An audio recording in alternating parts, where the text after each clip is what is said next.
I love this question so much, actually. Hello there! If you're here, then you're interested in teaching in Kuwait or you have a family member moving to Kuwait. And I made this video just for you. I hope you guys enjoy it. Me and 3 other teachers just gabbing about life in Kuwait. Enjoy!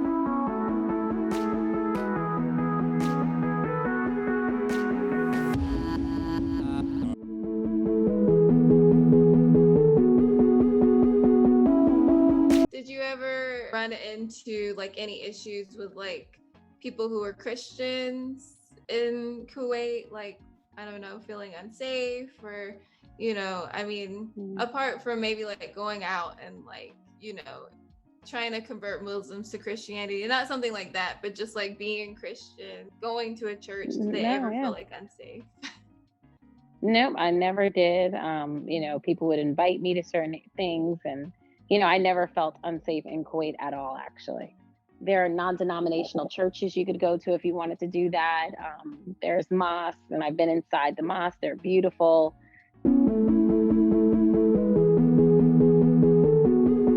The next question is, what is expected on Sabbath? So like Friday, Saturday, like stores are closed, or like what could you do, like what can you not do, just to be respectful on those days?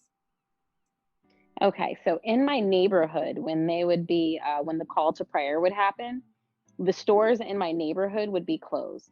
The grocery store was still open, so you can go to the grocery store, things like that. But just be aware that certain local businesses, they go to pray, so they would be closed. So Friday is the Sabbath, and I think there's like, I should probably know this by now, but I think there's like 5 calls to prayer.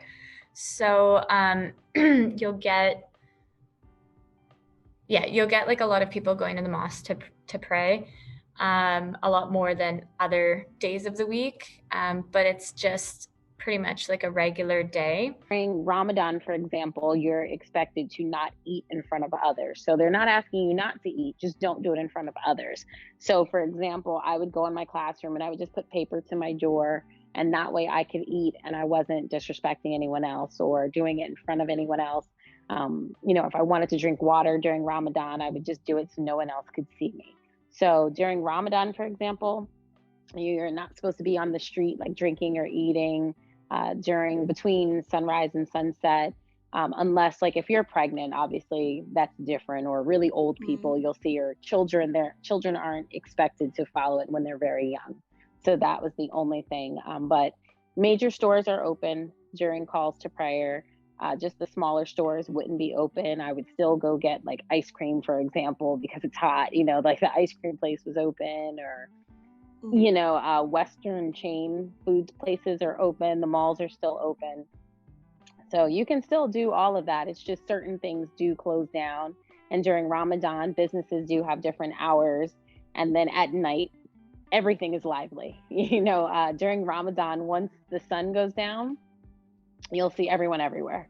Like McDonald's looks like it could be like a club, or Chili's is packed. And so on Friday I had my routine. We would go to the park in the morning. After the park, we would go to IHOP, and then we would go home because it was hot. And so there wasn't anything that I couldn't do on the weekends or anything.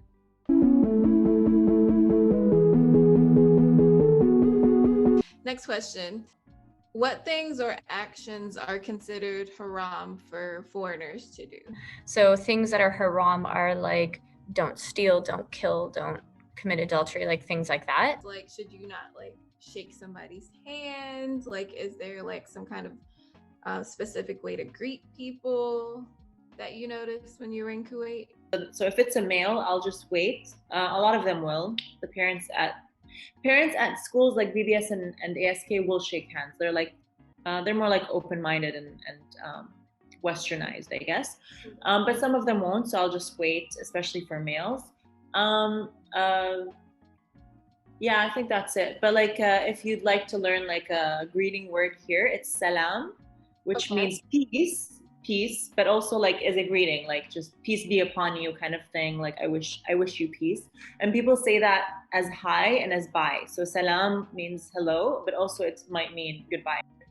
I was told that like when I'm dealing with something related to education, to talk to the mom first, not the dad, unless the dad requests it, just because usually the mom handles like the schooling. Okay, so in terms of with interactions between women and men, no, they are not supposed to touch you. So they won't shake your hand. You just say hello. That's it. You know, I'd say hello, how are you? And that was it. With women, it kind of just depends on who they are. Some women might hug you, they might kiss you, you know, they might shake your hand, but that's woman to woman. But a man would not shake your hand or anything like that. So I would just say hi. Things not to do. Keep in mind that Kuwait is a dry country, so there's no alcohol. So that would be something that you can't do. You can't buy it. You can buy, why can I not think of the name? Like virgin drinks. So you can buy like a mojito in the grocery store, but there's no alcohol in it.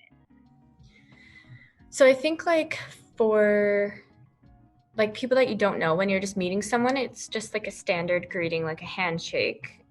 Depending on how close you are with that person, like it's kind of hard to gauge.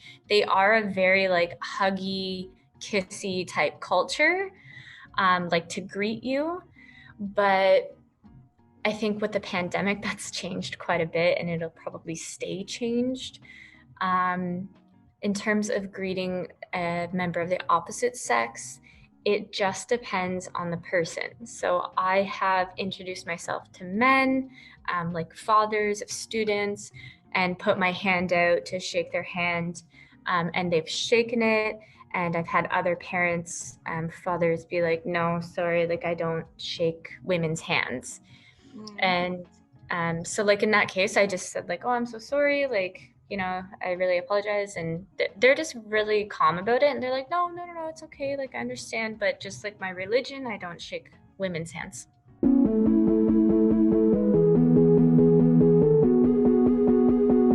Okay, airport culture. So this one is like a weird one. So the background on this is, well, you've been to a lot of places, right? So you may have experienced this like in China and Nigeria.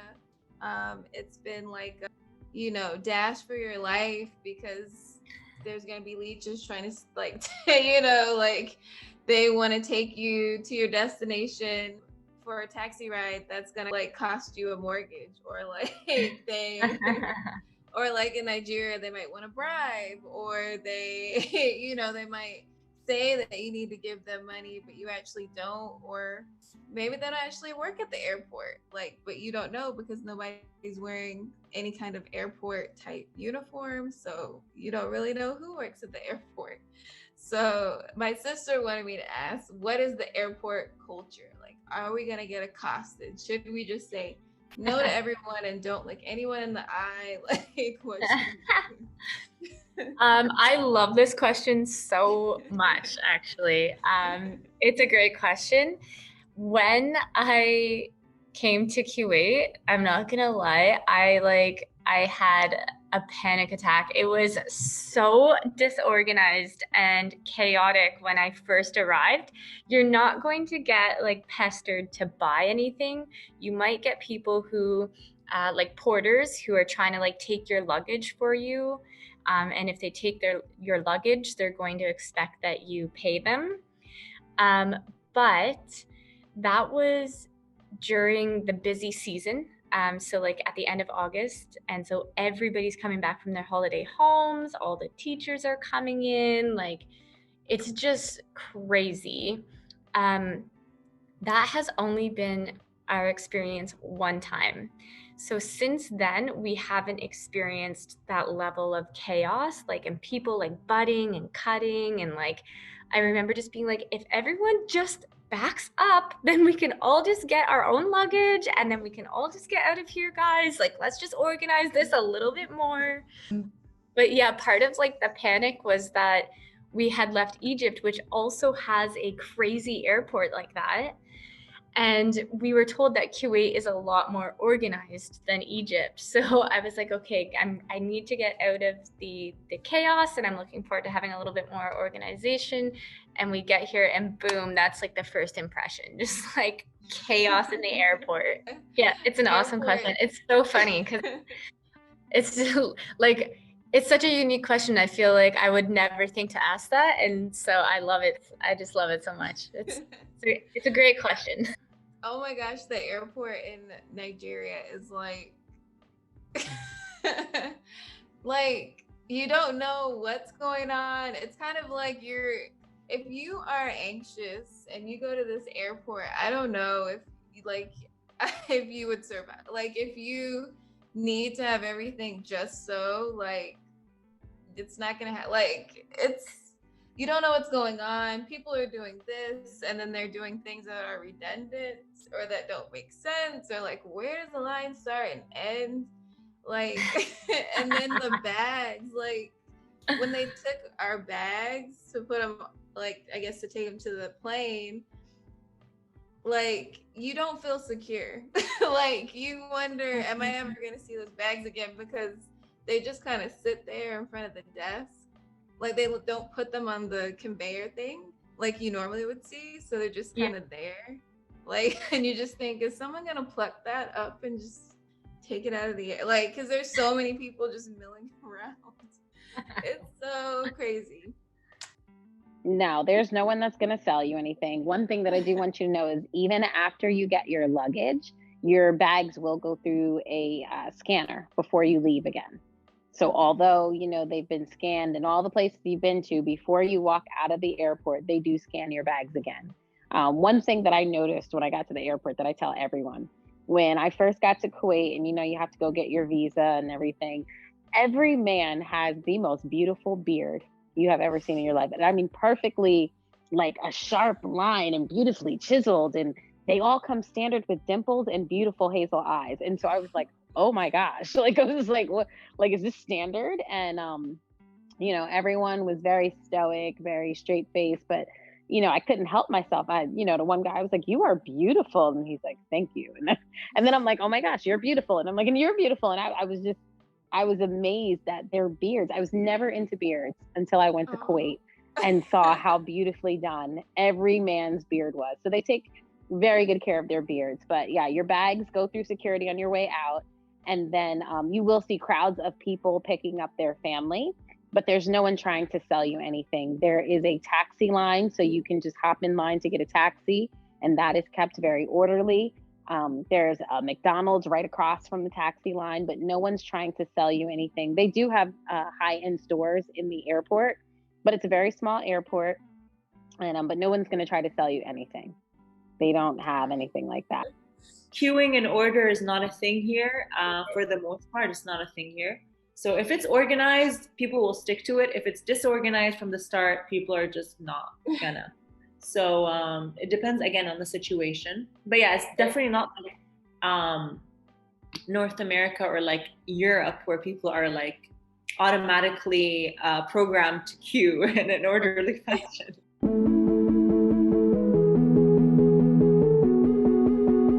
Yeah, I would say, yeah, in China and Japan, customer service is like so good. Like it's so good. At least from like in general, even at the mom and pop places, I mean, it's still like really good. So what's customer service like in Kuwait? So what baffled me was I had never experienced like going to a restaurant and no one rushing you. So, you know, it's like you have to ask for your bill. You have to, you know, like they kind of just leave you, like they leave you alone, but you do have good customer service. One thing that I loved is that they're very generous with things. So, you know, like Cinnabon, for example, I don't know what your experience is like, but in the States, it's like if you ask for like the extra gooey stuff, they look at you. But in Kuwait, they're lathering it on, you know. I didn't buy many clothes or things like that in Kuwait because of the price difference, but people are always very helpful. What impressed me was when I first got there, someone had told me you couldn't wear jeans in Kuwait, And then I got there and people had on jeans left and right. So I had brought like no jeans with me from home because I just thought that was a cultural thing. So I ended up going to H&M to buy jeans. And I was amazed that the woman in the store, the cashier, she spoke Arabic to the person in front of me. Then she also spoke Tagalog to someone else. That's, the language of the Philippines. Then she turned around and spoke English to me. And I'm like, oh my gosh. I'm like, you can speak like Arabic, English, and Tagalog. Like, I was like, whoa. I'm like, this is amazing. Even if you go to like the souk, like the market, no one's pushing you to buy anything. If you go in, then they'll come talk to you, but they're not like, buy this, buy that. They're not trying to push it in your face or, like here in China when someone's trying to give you a flower and they just won't leave you alone. It's not like that at all. But I will say at the grocery store, they do have guys that will try to take your cart to your car and you can give them like 1 dinar, but you don't have to do it. Like a lot of times, I had my son with me. So I'm like, no, I have him, like he can carry the bags. But even, giving away 1 dinar for someone, like they'll push the cart to your car, put the groceries in your car, but they actually work there. They have on the little supermarket vest, so And so I guess that's just how they make like a little bit of money. If I took like a taxi, I'd have them push it to the taxi and they'd put everything in the car. And they're very careful with it too. Like if they see bread or milk, like they'll put it inside the car with you and not in the trunk, but they're never pushy about it. What about tipping? When you go to a restaurant, do you tip in Kuwait? No. So we didn't tip at all. I only tipped people, like I said, the guys that would take my groceries to the car, but I didn't tip in restaurants or anything. Okay. Yeah. Also, just a sidebar, I did have girls that came to my house to do my hair. And so I loved it because I could ask them to come at 6 o'clock in the morning and they would be there. So, like I would get my hair braided just like this. And so it's similar to what you pay in the States, but 2 girls would come to do my hair. And so that way I was finished even faster. You can get massages at home, like they'll come to your house and bring the table, bring everything. You can get manicure and pedicures at home. So that was a huge contrast from the States, whereas, you always had to go out and do things. These people would come to my house and it was awesome. Do you know, is it pricey? Like, is it easy to get like a maid or a nanny to come in? So our school provided maids for everyone. So, yeah, so we didn't have to pay for that. And they came every other day. And I was amazed at what they would do. I mean, this woman would get a chair and stand on the chair to clean the chandeliers and, like the recessed lighting and everything like that. So I didn't have to do that. And I did have a nanny. So if you need one, I miss her. Oh my gosh, her name is Miss Geetha. She was phenomenal and absolutely adore her. If I could have taken her with me, I would. She was from Bangladesh. And what I loved about her is she really catered to my son. And so, for example, she'd say, what does Caleb want for dinner? And it was done by the time he got home from school. And even if, say, there was something he wanted, but we didn't have it, she would ask if it was okay if she can go to the grocery store, and I would just send her money and or give her, money, but she would pick it up so that she could make it for him. She was great. She would do the laundry. She would clean his room, although I'm like, no, he needs to do it. And even if he got sick, she would come and stay with him earlier in the day, so he wasn't home alone. And even there was one day where I broke a button on a dress and I didn't say anything to her about it, but she said she noticed it. So she fixed it. And I mean, just a genuine person that I still have her phone number. I still check on her. She was absolutely amazing. And I would love getting out the elevator and I'd be like, she made salmon today. I'm like, I know she made salmon. Or I could tell like, oh, she made shrimp. Or, like I know she made chicken. And, she would make me lunch and have it packed and ready to go. Like she was just phenomenal. Oh, don't forget to like and subscribe and share this video if you really, really like it. Thanks for watching.